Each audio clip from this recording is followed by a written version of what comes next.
ดูจ้าดูเสร็จแล้วค่ะจะหลับหรือจะกินกิน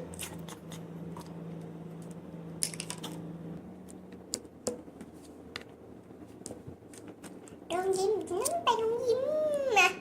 ไปดีกว่าพี่สวัสดีค่ะสวัสดีไม่ต้องสวัสดีก็ได้เจอกันทุกวันกินเลยนะพี่จะกินก็กินเอมี่ยังไม่ได้อธิษฐานเลย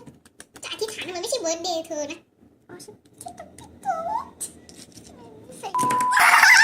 ขอโทษที่เฟลเมื่อกี้เนี่ยพอดีแบบคือแบบไปเดินแล้วเราเล่นกับโมจินาอยู่นะคะเราเลยบ้าเพราะเราเล่นกับโมจินาอยู่สนุกมากเลยค่ะวันนี้พี่จะไปห้างน้องจะไปได้หรือเปล่าไปค่ะงั้นเดี๋ยวพี่ขอไปเก็บห้องก่อนนะโอเคค่ะอิ่มแล้วพี่คาเดซ่าหนูอิ่มแล้วนะคะมาเก็บด้วยนะโอเคจ้า